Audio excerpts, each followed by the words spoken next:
And this is True Talk on WMNF 88.5 with Ahmed and Samar. I've been haven't been on the show for a few weeks, and now I'm back. Glad to be back with Samar on today's program. We're going to be speaking about students. Two different stories, but related to students that have been either have ties to Palestine or advocating against the genocide in Palestine and the different consequences that they're facing. Samar, it's good to be back with you.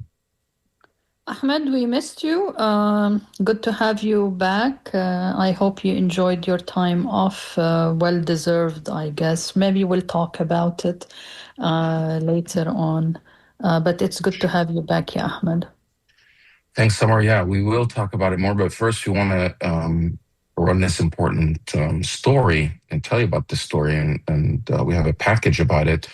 This is about a Palestinian American college student with ties to Tampa and who's been in Israeli custody for more than 2 months. Her name is Sama Safi, and she's only 20 years old. She's from or she was attending Berzeit University, and still in Israeli custody, 20-year-old young woman. And over 100 groups have petitioned U.S. Secretary of State Marco Rubio to pressure Israel for her release. And we hear all these stories all the time from Marco Rubio and other American officials that whoever harms American citizens anywhere, that they will face consequences. But for some reason, when it comes to Arabs or Muslims or specifically Palestinians, that's not the case. So WMF Sean Kinnan has a report on this. It's he's saying a wide-ranging coalition of groups is asking Secretary of State Marco Rubio to get her released. So we're going to play that package right now, and we'll be back with the rest of the show. Layla Farsak, I'd like to welcome you to WMNF. Thank you for joining me today. Thank you for having me. First, tell us, who is Sama Safi and what's your relationship to her? Sama Safi is a wonderful 20 years old girl. She is my niece. I've known her ever since she was a little girl, ever since she was born, actually, 20 years ago. I'm her aunt. I've loved always her sense of humor and how playful and caring she has always been. And I'm very concerned that she is in prison now. And she's the daughter of your first cousin, is that right? Yes. Yeah, she's the daughter of my first cousin. I'm her aunt. Mm-hmm. This cousin is like a sister to me. And what's Sama's connection to Tampa? When was she here, and what's her connection here? Okay, so Sama's mom grew up in Tampa. She was born in the United States and grew up in Tampa, and her parents were living in Tampa, and also her brother still lives in Tampa. So Sama, as a kid, used to visit regularly in the summer Tampa to visit her grandparents and her uncle is still living in Tampa. And the reason we're talking about Sama today is because in June, she was in the West Bank and then was detained by the state of Israel. So tell us, what happened on June 2nd? What do you know about what happened to Sama then? On June 2nd, Sama, the Israeli military forces kidnapped her from her house at 3 o'clock in the morning. They came, they smashed the door, and they detained her. It's the same night that they detained also of 3 other girls, 2 of which, all of whom are university students at Berzeit University. Sama is studying psychology. And the Israeli military forces arrested her and 3 other girls, 2 of which belong to the football soccer team, women's soccer team in Palestine. That has been very concerning because she was wrongly detained and she needs to be back in college, what every student is. And right now they have put her in one of the worst prisons in Israel, the Damoner prison in Haifa, which is for women. And right now there has been a report of a skin disease that has spread and is endangering many inmates. But Sama's condition in particular is also aggravated by the fact that she suffers from what is called Mediterranean fever. It is a quite debilitating sickness that needs to be regularly monitored, and she needs to take her medication regularly. And she hasn't, of course, and that's very concerning because it can lead to brain damage. We'll talk more about her medical condition in just a moment, but I want to find out, what do you know about what Israel says, why she was detained, and maybe these other girls as well? They haven't clearly explained why she has been detained. And don't forget, this is a military court. So military court, they can invent any excuses, any reason to detain somebody. As we know from previous cases, that Israeli military courts have 96% conviction rates.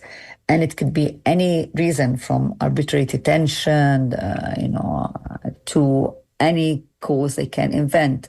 What I understood is that they are accusing her of belonging to student groups in the university, which actually does not exist anymore. And that's very alarming, because what students at university do is join student groups and learn to discuss and debate and get together. As I said, it's allegations that are yet to be proven, because we haven't had any hearing, and she has denied any wrongdoing. I want to remind people that we're speaking with Layla Farsak, who is the aunt of Sama Safi, and Sama is being detained by Israel. What do we know about the treatment of Sama when she was detained, when she was taken by the Israeli military, and in the 2 or so months since then? Well, it's been a horrible ordeal, because she has been detained. She was put in a prison called El Maskubiya, which is in Jerusalem. And then the family was able to make the case, thanks to a very good lawyer, that Sama needs to get her treatment, and this treatment cannot be given in Israel. So she's been allowed to travel just for a few days to get her treatment and return back to detention. When she returned again in July, they moved her to the detention in Dimona prison, which is a much more crowded prison, much limited facilities. She's not allowed to shower more than once a day. I mean, for 5 minutes, it's very restricted, the amount of shower or the amount to stay out in the sun. She's in a cell with which takes only 5 inmates. They are already 10. Some sleep on the floor. There's a spread of this skin disease, which has been a big problem, and she's not regularly, they are unable to give her medication, which she needs to take daily. So it's a situation of fear, of aggression, of precarity, of overcrowdedness, and of illness. I'm reading from a statement here. It says that this is what Sama said after the conditions she was subjected to by the Israeli military. She said, "After I was taken into custody, I was shackled, blindfolded, driven around for several hours. I was given no food or water for the first 24 hours. And she said during her detention, she was subjected to repeated verbal abuse. She was blindfolded, shackled, and placed in painful stress positions." But you mentioned that she has a medical condition. Tell us a little bit more about what it is and what special medical needs she has.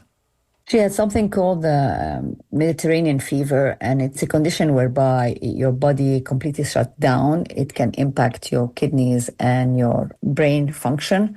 You need this special medication, which in Israel is not available. It's only available in Italy so far. As I said, it can lead to, if not well treated or not treated at all, can lead to decay of her body and of her brain functions. On Monday, there was a letter sent to the Secretary of State, Marco Rubio, from more than 100 organizations, and they are demanding the immediate and permanent release of U.S. citizen Sama Safi, who they describe as an honor student with a medical condition wrongfully detained by the Israeli military. Tell us more about this letter to Secretary of State Rubio and what you're asking for. We're asking, it's a very important letter because it shows the injustice that Sama has been subjected to and echoes previous detentions by Israeli forces of American citizens. We have the case of Muhammad Ibrahim, who was imprisoned for 6 months and 9 months, and we needed to get him. We did everything to try to get him released. The letter basically demands that the U.S. government should defend and protect its citizens, which is what it claims to do. That she needs to be released immediately, not only for health condition, but also for issues of justice and responsibility of the U.S. The U.S. has been lately, government has lately been able to release a number of prisoners. The latest one was in Russia. So I think we're asking that the U.S. abide by its laws and abide by its promise to leave no American behind.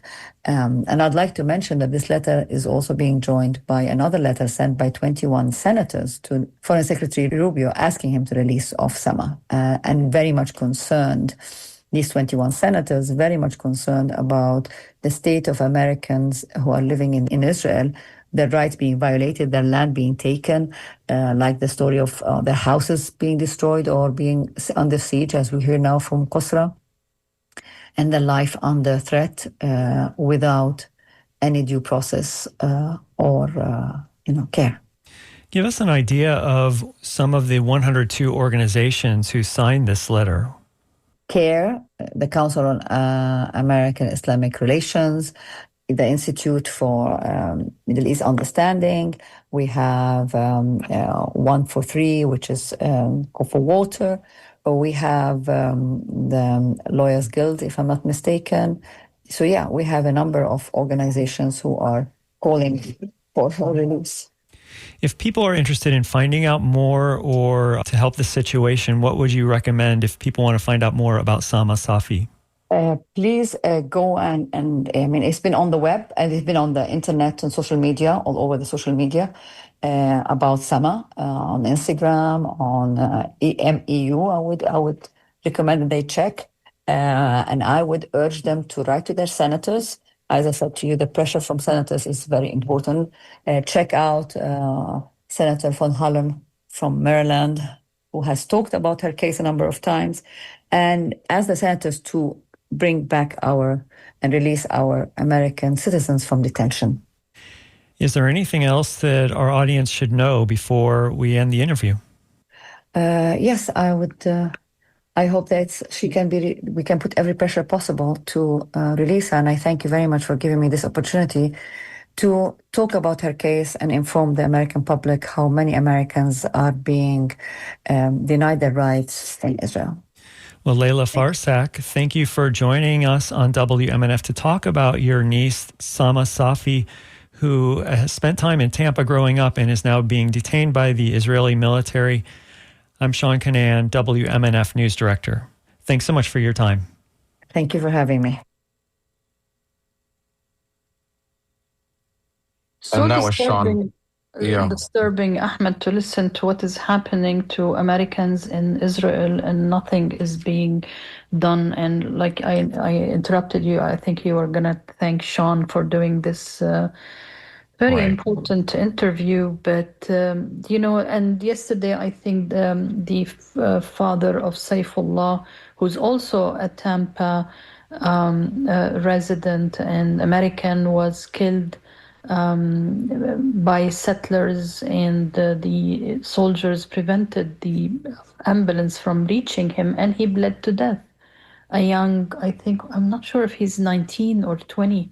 He had an ice cream shop in Tampa, and nothing is being done.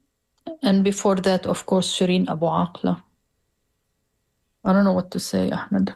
I mean, Shireen Abu Aqla is a different situation because she's actually a journalist that was covering, but it is the fact that these are Americans that are abused and targeted by the Israelis with impunity. It happens all the time. Now imagine, and these are Americans that have American passports.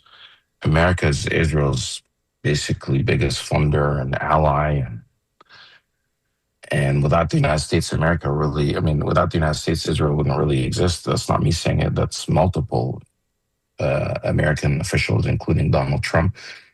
But somehow, when it comes to Israel, Americans that get harmed there, that nothing happens. There are no consequences, including, remember, Rachel Corrie. She's an American citizen from Washington State who was protesting against the home demolition of Palestinians because Israel can just simply demolish any home it wants at any time. um, homes that are, could have been there for centuries, and they can just demolish them. She was protesting against that. And a bulldozer, Israeli military bulldozer, just drove over her. She was standing in front of the bulldozer. In any other place around the world, the bulldozer, the machine would not drive forward. The tank would not drive forward. But in Israel, no. They go forward and they drive over the person and they kill them. And no one has ever paid a price for it. And there are so many examples like that. And like you said, the young man from Tampa also killed there. There's no accountability. So it sends a message that they can do whatever they want and there are no consequences. I was watching a report that the Australian foreign minister was complaining and saying that they're really upset that the Israeli government has refused to even investigate the World Central Kitchen killing of those. Remember when World Central Kitchen humanitarian workers were killed in Gaza when they had their humanitarian aid convoy, which was clearly marked and even told the Israelis where they're going exactly. They had all their coordinates. They bombed that convoy, killing 7 people. And most of them did not die from an initial strike. It was from the subsequent strike. So even if you say the first one was a mistake, well, the second one is also a mistake? No. And this is Australia. So it's not just for the United States. It's happening all over the world. And people are getting fed up with it. And now, even conversations like this criticizing what is obvious to be war crimes, or abuses in the case of Sama Safi, then they say, oh, you're anti-Semitic. Oh, you should be monitored, or you should be canceled. You should be arrested. You can be charged with a crime. There are changing laws all over the country now, just that you can basically criticize anything. You can criticize Trump. You can attack Trump as far as his politics, his personality, his behavior, but you can't say anything about Benjamin Netanyahu. Somehow that's all of a sudden is anti-Semitic. I think you can say something about Benjamin Netanyahu, but not anything about settler violence or about Israeli soldiers and impunity. But I think there is a tendency to blame Netanyahu for all the ills that are going, but it's not. It's unfortunately. Didn't you see the campaign against Mamdani when he called Netanyahu a war criminal, wanted by the ICC, which is true, and then all these attacks came against him, saying that he's the anti-Semite, and that in fact Mamdani should be the one to be arrested. I don't think it is to defend Netanyahu as much as to cancel American Muslims. They just don't want American Muslims to be in positions of power. Look at what is happening to Abdul, now attacking his half-sister. And since when, we attack my family members and their orientation or what they say when somebody is running for election. So it's not, I feel that it's just using Islamophobia in order to cover up for Israeli crimes, but at the same time, they just don't want any American Muslim to have any sort of important position, just like the mayor of New York, or in the case of Abdul Sayed in Michigan, if he reaches the Senate, he will be the first Muslim to ever reach the Senate in the US Congress. So that's my feeling, Ahmed. And unfortunately, that's a red line for them, by the way. That's a red line where a Muslim in the Senate. Yeah, that's huge. but Ahmed, what is I know we have another guest coming shortly, but I remember you were the first one who actually played on our show what Angie Nixon, her statement about Gaza on the True Talk. So what I'm trying to say is that, okay, they can fight Abdul and Mamdani because they are big names or running for major election campaigns. But with if you look at Florida, more progressives are winning. If you look across the board, more progressives, but they're not your average progressive. You have pro-Palestine, pro-justice. I mean, since when pro-Palestine and being anti-AIPAC, the Israeli lobby, money part of a political campaign? So did you follow Angie Nixon's winning? Of course, yeah. I mean, I followed Angie Nixon. I was one of the first to actually bring it, to attention when she stood up to Randy Fine and others several years back. And when she started, she wasn't a pro-Palestine person. Like, she wasn't like a pro-Palestine advocate, has history of advocating for Palestine. However, she was, I think, the only one who stood up in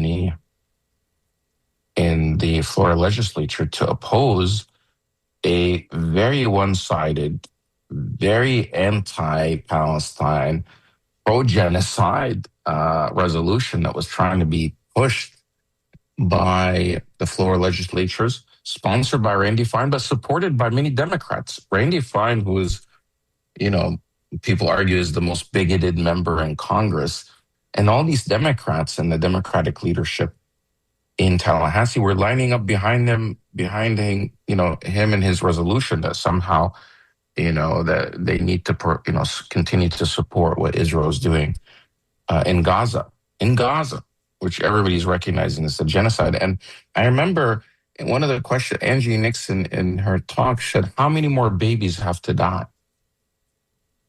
And some woman in the back, I mean, I have to go back and find a quote, that was a member of the legislature. I think she's from the Panhandle. I forgot her name. She said all of them, or something of that sort, something heinous like that. Yes, she said all of them. I have it. Something like all of them. Yeah, all of them. And it was just shocking. There was no consequences to saying something like that. And you're talking about babies, and they're spreading lies and stuff. So that's how it started. Then she got a lot of support from people. That's how she got noticed. And then she got a lot of support from people that oppose the genocide. And then she surprised people by saying she was going to run for the Senate. People thought she's out of her mind. But she shocked the whole country when she won her primary on Tuesday. Hardly any funding, but she did, I think, what Obama did many years ago, which is go door to door and talk to the average people. She has 5 children. And you know what she did when DeSantis started banning books from libraries? She said, okay, what can I do about it? So she opened a very little bookstore and has a coffee machine and started selling all the banned books. And it's people to people talking, and that obviously is working these days, it seems, Ahmed, with, small... But still, even people to people talking, Florida's a huge state with millions and millions of people. So it wasn't only the talking. Yeah, she was going, doing what's called retail politics, but her message was also getting out that she was different. And she was going on podcasts and speaking out, and she didn't have a lot of money. She was outspent 16-1.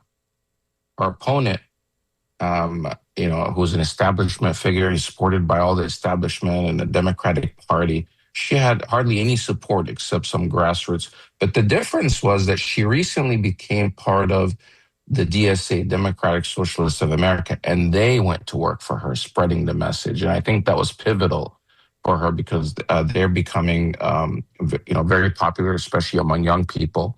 And she got a lot of support from them going door to door and uplifting her campaign. And now she won. And of course, now the real battle is going to begin because Florida has tilted so far to the right that it's going to be a much more difficult challenge to win in the general election. But still, this sends a message to the people in power and the establishment, because the main difference with her was that she was against the genocide. That's what put her on the map. And that's what got her to win. But the establishment, the leadership, they continue to try to pretend that this is not an issue, that somehow they're gonna continue to support Israel no matter what it's doing. And that's going to cost them because the party has shifted. And that was the major thing that, got Abdullah Sayed to win in Michigan. Also, his position on the genocide in Israel. And of course, he is also campaigning for Medicare for all and getting money out of politics. Those things resonate.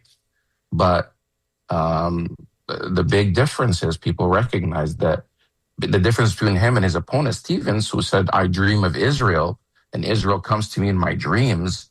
And she called herself that she's a Zionist Democrat. Well, he's an anti-Zionist or anti-genocide Democrat. And that was the big difference. He ran before for governor, did not win as in the primary, but this time he did win statewide. And I think that was a big difference because especially in the Democratic Party, people are waking up and saying that no, they're not going to continue supporting Israel. And you see it in all the polling. However, the leadership on both the right and the left, Democrats and Republicans, continue to pretend that it's 1980 and they're in full support of Israel.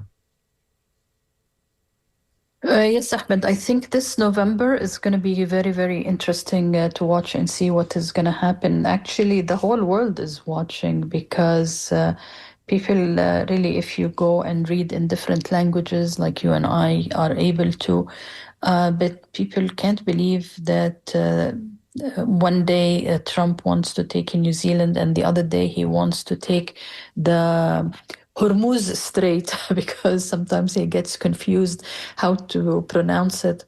But maybe we'll talk about it later because we have our guest for today, and he is Mumudu Tal, a Cornell University doctoral student. He's a dual citizen of the United Kingdom and Gambia.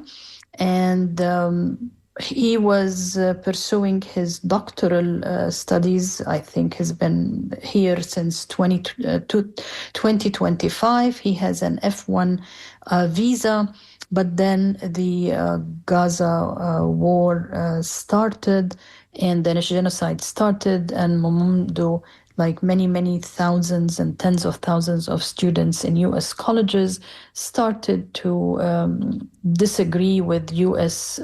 policies vis-a-vis Gaza.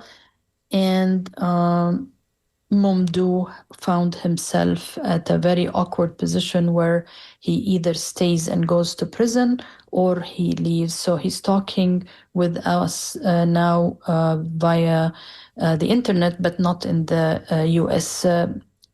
Momdou, are you there? Yes, I'm here. I hope you can hear me.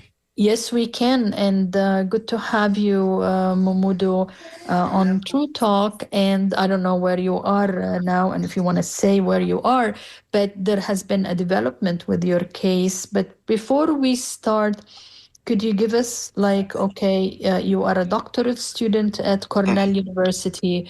What happened to you? Yes, thank you so much. I'm moving in between places. So currently I am in Nairobi, but yes, I'm here for a conference. So I'm mobile as I'm still pursuing my graduate studies and my work. But effectively, you kind of gave a preamble or you gave an introduction to myself. As you said, I am a doctoral student in the Africana Department Studies, Cornell University. I started in 2022. After October the 7th and the subsequent genocide that ensued and the violence that Israel unleashed onto Gaza and onto the Palestinians, I and many other students became active and mobilized. And in a time like this, when you become a conscientious objector to genocide, it places a target on your back. And rather than the institution supporting me, I would say the institution orchestrated my forced departure. It got to the point where effectively I was banned off campus. I was told if I want to come to have any medical checkup, I must get prior approval. I was told that I can't pray 5 daily prayers on campus, only one. And at the time, I was living on campus. So effectively, what it meant was house arrest. It meant that if I left my front door, I could go left and not right. It meant that, and I always said to people, there's a strange irony that but protesting forms of apartheid subjected me to its same logic of bordering and carcerality. So effectively, with a target placed on my back, I became quite prominent. Cornell tried to suspend me, and Cornell did suspend me, and when you suspend the international student, their visa becomes in jeopardy. I was able, through a massive campaign, able to stay at Cornell's campus, but with very tight restrictions. So then, effectively, 2024 November, Beitar, which is a Zionist group, wrote a list saying that we are going to give Trump on day one list of names of students to deport for being pro-Palestine. And I was named on that list. Funnily, in the article by New York Post, I was the only one named on that list. So I kind of knew my time in the US was going to come to a close at some point. But where it kind of went to my right until I left was I sued President Trump in a federal court, challenging the executive orders which were labeled under the heading Combating Anti-Semitism. And in my challenge, I was saying that this chills free speech, right? It was a First Amendment case, and all hell broke loose. My visa was revoked after I filed my lawsuit. ICE agents were at my house. I was told to surrender to ICE custody. And after 2.5 weeks of being in hiding and receiving a disfavorable ruling from the judge, I decided of my own accord, with my head held high, to leave the United States. You were afraid of course, being arrested by ICE, because we still hear very terrible stories, and there are other students who were kidnapped on the street, and their families didn't know about them. So that you were afraid for your life, correct, Tal?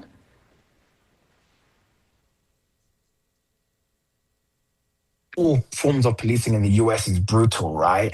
But ICE agents are like another brand where we've seen people have been killed nonstop. So it definitely, at the very minimum, it was a threat to my safety. I felt like I was going to be kidnapped off the streets. And obviously the worst fear was that I could be killed in exchange with ICE. Oh my God. So, okay, so you left the country. What happened with your status as a doctoral student with Cornell? Any communication with the university? Like, what did you do? Since then, it was fortunate. So I was given assurances by my department and other folks in the university that I will be able to finish my degree. So I left at the end of my third year. My fourth year was funded, and now this is the episode. This is the reason of this episode today. In a strange turn of events, the same university that banned me from teaching, banned me from campus, banned me from attending classes, is now saying that I have to return to teach to receive funding, or I'm not allowed to be funded. So I'll lose my funding and then potentially have my degree, which is I'm going to enter my final year, and I've written substantive parts of my dissertation where potentially my degree is now in jeopardy. So classically speaking, a doctoral student at a university like Cornell, if you are outside the country, you can teach, for instance, let's say in Egypt or in Nairobi, or do an online teaching with your students in Cornell? Absolutely. And we have precedent for this at Cornell. So many people have visa issues. Many people have had issues where they cannot come into the US. For example, during COVID was a time in which online learning was offered to so many people at Cornell. So the question becomes, I have reason to believe that the reason why I'm being treated differently is because of my pro-Palestinian stance. But I mean, doesn't that contradict with the idea of democracy, freedom of speech? What if you were objecting to the Russian invasion of the Ukraine? Or any political issue? It's only Palestine, like Cornell is so pro-Israel? Oh, absolutely. I mean, Cornell for me is a captured institution. I mean, the new president that came in, for example, the president wrote several statements condemning October the 7th, but never speaking about the Islamophobia that takes place on Cornell's campus. We've seen the energy, we've seen the disparate response between Muslims when Muslims are targeted, or when Palestinian, or when Jewish students are targeted. We've seen it time and time again, and we've seen the ways in which the Israel Zionist organizations, who are often donors, pressured Cornell to take particular stances. So to be clear, your problem started, of course, during the Biden administration, but when Trump became president, Yes. it became extremely vicious, I would say. And I'm looking now at the website, actually, of Cornell University, and they do have a paper, and it says, I'm reading the title, Cornell Union launches petition, files grievances over revoked funding for pro-Palestine students. It's actually naming you and another student who is from, I think, Tobago and Trinidad. So there are like the union in the Cornell is trying to help you, and I think his name is Thomas. Yes, no, that's my good friend, Amanda Thomas Johnson. He's also a dual national from Trinidad and the UK. He was also an organizer, protester on campus, and he also had to self-deport because his visa was revoked. But yes, the union has taken up the fight. The union has said that they believe, well, it is a violation of our contract because Cornell has to fund students, when they are in good standing, and I am in good standing. So yes, they're filing the grievance. So I'm waiting to go through the process and waiting to hear what the remedy will be, if there's going to be one. This is True Talk on WMNF 88.5. We're speaking to Ahmed Utal, and he is a postgraduate or PhD student at Cornell University, currently out of the country, had to escape because ICE was pursuing him. He had sued the Trump administration over their campaign on anti-Semitism against campuses, alleging that this was stifling freedom of speech. And once he did that, there was a retaliation to revoke his visa.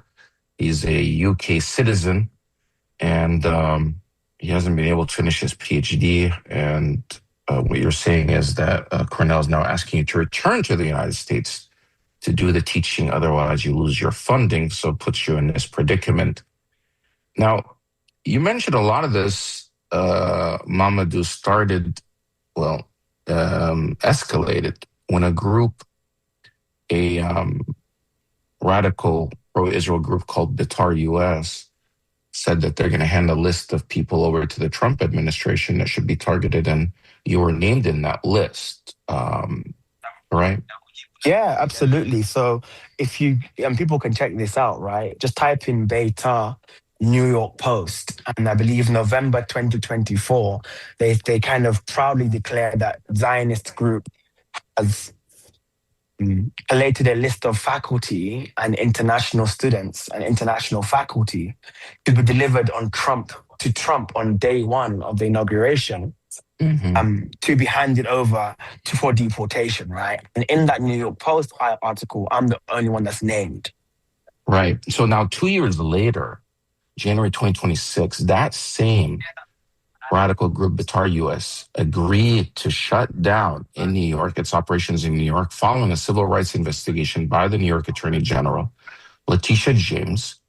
And they basically settled. Instead of going after them criminally, they settled, and rather than formally like being outlawed or banned, they said, oh, well, we're going to just shut down. And that was a settlement.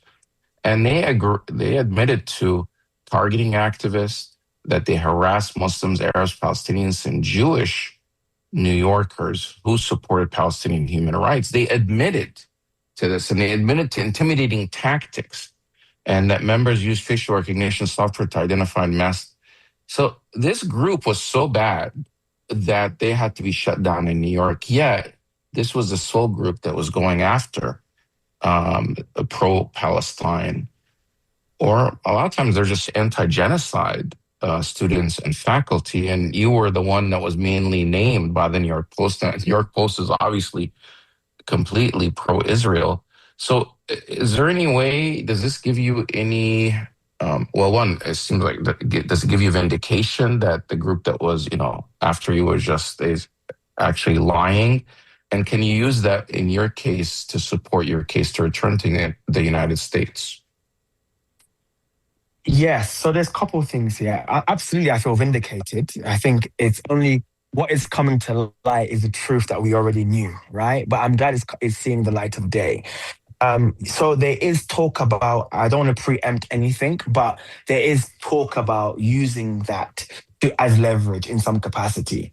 But the question remains, do I want to come back to the United States? Do I even believe, even if I am now, for some strange reason, granted a visa, which I highly doubt, but do I feel safe enough to land in a United States airport, given what is going on right now in the current climate? Then no, I don't. And the climate now is probably far more extreme than it was when you left, because now lots of people are getting snapped, like picked up at airports that just simply had overstayed their visas or have pending cases in courts. And normally, while your cases are pending, like asylum or change of status, normally you're in status and you're not, out of status and you're legal in the country.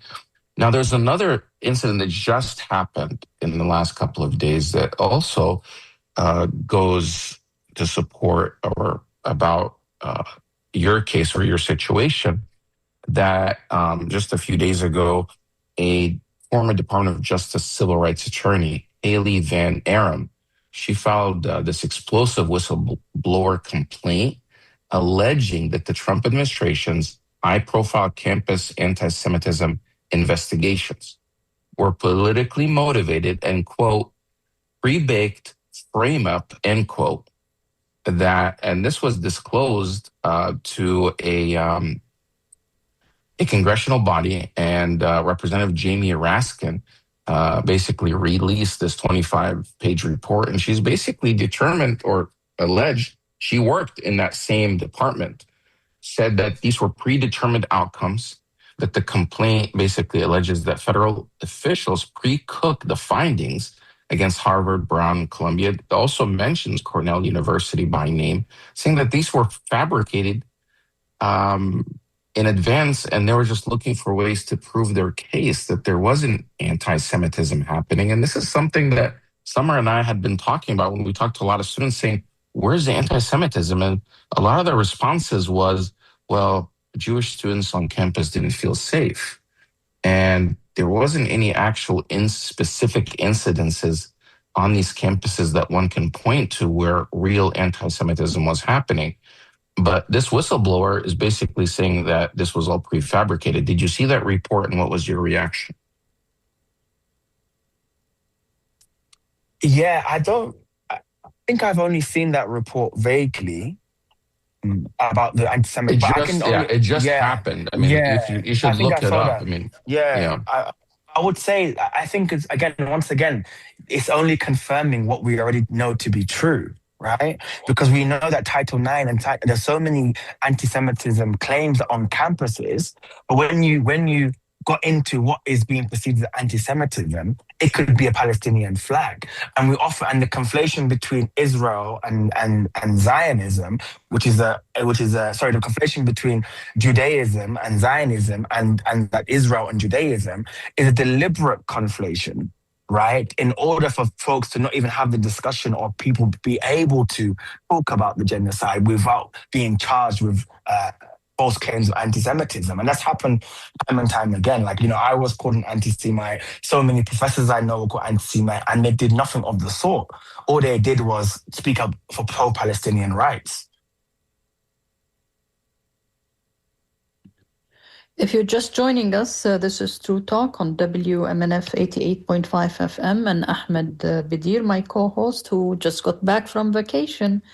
and I are talking to Momdou Tal, and he's a Cornell University doctoral student, and he is out of the country at the moment. He's a dual citizen of the United Kingdom and Gambia, and was pursuing his education. Ahmed, I think you still wanted to ask Tal a question. Yeah, I wanted to follow. I have a follow-up. Basically, Mohammed, and you were teaching, and you're a doctorate student. What were you teaching, by the way? Sorry, thank you for that. Sorry about that. Yes, I was teaching a freshman writing seminar, and it was called "What is Blackness?" It was in the Africana Studies department. And what is your a doctorate in? My doctorate is in anti-colonial sovereignty. So I look at West African decolonial movements. So I mean, you're a person of history and an intellectual. So you would agree that anti-Semitism does exist, and it's real, right? Absolutely. I mean, how can anyone say that?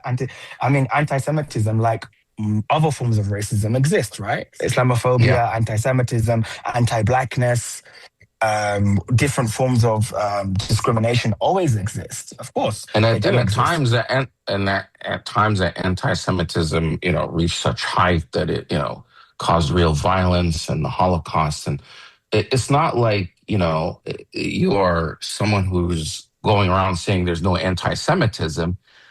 So as somebody who works against, racism and these forms of discrimination, and then to be accused of anti-Semitism, which is a different type, form of racism, how do you respond to it? And how is it that somehow that these pro-Israel groups are continuing to conflate that, the policies of Israel, the criminal policies of, and the apartheid and the genocide, and somehow conflate that, that criticizing those actions as a form of anti-Semitism? But I think that's what power has to do. Power always has to have an ideological cover, right? For itself not to be challenged, or to be challenged in particular ways, or to be taken, for folks to take an oppositional stance to it. So, for example, we know, I'm just, again, people. That people have gotcha moments like, oh, but what about ethno states in the Muslim? I'm against all ethno states. Right, I'm against all ethno states, right? And the fact that one happens to be majority Jewish is of no difference to me if one's of another faith group, right? I'm against apartheid. I'm against discrimination based on the color of your skin, on your religion. I believe there should be systems in which there's equality and equity, right? This is the kind of emancipatory horizon that I think of. This is the promise of decolonization, right? So again, as someone who comes from West Africa and is intimately known in ways in which white supremacy has plundered the place in which I come from, I have a deep resonance to what's happening in Palestine on that fact, and who their oppressors are, or the religion of their oppressors, or even who they claim to be, is of no relevance to me. Honestly, it's about the principle here.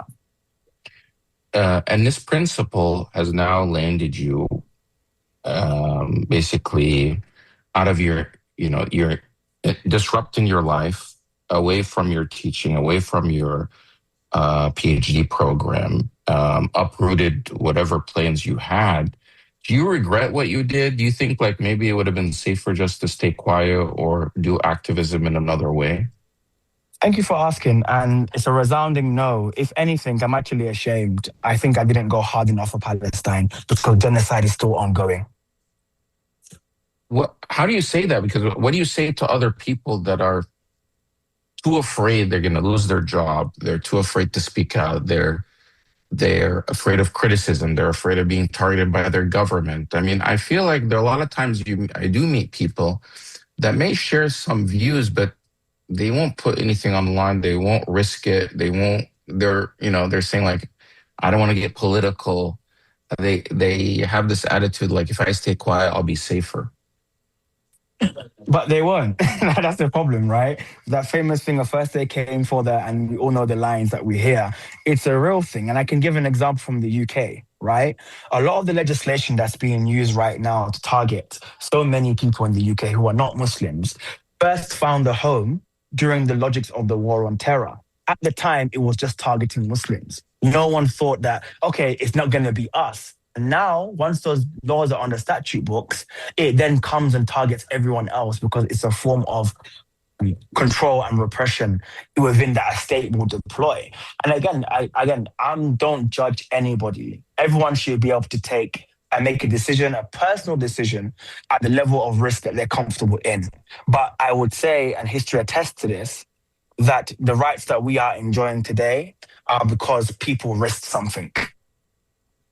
You are absolutely right, Momdo. There, we have a few minutes left, but there was something very disturbing. I read drop site article. It said that Google gave ICE and the authorities information about your email. Yeah. So I received a subpoena when ICE was trying to locate me. I received a subpoena from Facebook, Google, Instagram, telling me that basically ICE wants my records. But effectively, they were trying to locate me using that, especially my Gmail. My God, did you find? Are you planning to sue Google? Can Google just do that to anyone? No, they can't. So right now, the person you mentioned, Amanda Thomas Johnson, is going through that process. So I'm also looking into legal action as well. Okay, what about bank accounts and other information? Who was trying to provide that? I think that was Amanda. That was Amanda's situation. With mine was just Google. Mine was Google, Facebook, and Instagram. Oh my gosh! All these were given to the authorities. Yeah. So no one is safe, really. I mean, we know that for a fact, right? The surveillance state is real. Yeah, but with you, okay, so other people who have zero activism in Palestine, about Palestine or Israel or politics, can be targeted for God knows whatever reason. I hope you and Thomas will pursue this and have some legal counsel on it, because really it touches upon like millions of people all over the world, not only in the US, but I can't imagine, for instance, what dictators can do to opposition leaders or activists in their countries if they can reach to Google and get all the information about their accounts. So I hope you will pursue it. Yeah, thank you. Absolutely, you're right. I want to thank you very much, Mumdu, for being on True Talk, and I really wish you all the best. And stay in contact with Ahmed and I, so we can bring you on and follow this your case, because it's really it's becoming more of an international issue and not only a mere graduate student at Cornell University. Best of luck, Tal. Thank you very much. أشكركم كثيرا. Take care. Allah يخليك. Thank you, Mohammed. Mohammed has nice Arabic. I see it's better than my Arabic. أنا ساكن بمصر أصلا فأنا أنت عربي. أنت مصري. ما شاء الله تتكلم مصري يعني وتاكل ملوخية بقى. أيوة كده بالضبط. So good. Thank you for having me on. Okay, thank you. Thank you, Tal. Interesting. People are in Egypt. They're enjoying. Samar, in other news, Israel finally admits after like 3 years, 933 days, they finally admit that they killed the young girl Hind Rajab. Yes, Hind Rajab, who was shot more than 200, 300 bullets into the car. It's so disturbing when you listen to the audio, because it was recorded. And for listeners that are not familiar with it, Google Hind, Hind Rajab, young girl. She was in the car, and after her whole family was killed, she was on the call with like 911 or emergency services, and she was scared, and she was eventually just shot with 200 bullets in the car that she was in. Paramedics that even tried to reach her, they shot and killed some of them as well. So now they finally admit that it did happen, that they did it, but they're trying to somehow justify it, just like they're trying to justify the world's central kitchen, just like somehow they're trying to justify the tens of thousands of Palestinians in Gaza that were killed. So many have been killed that we know of, and so many others still under the rubble. And this continues. Just this week, Israel bombed some air base in Syria. Because after a visit from Turkey to that base, they're bombing all their neighbors. And then they say, well, we're surrounded by monsters and Israel has to fight all these people. Yes, Ahmed, we have less than 30 seconds to go. Well, yeah, I also have the clock. I'm glad. Do you have the clock, the same clock? Yeah, you send it to me, so now I know. Well, this has been True Talk. This has been True Talk. We're going to see you guys next week. Same time, same place here at WMNF. Thank you so much. WMNF, or The Scoop is next. Have a great weekend, everyone.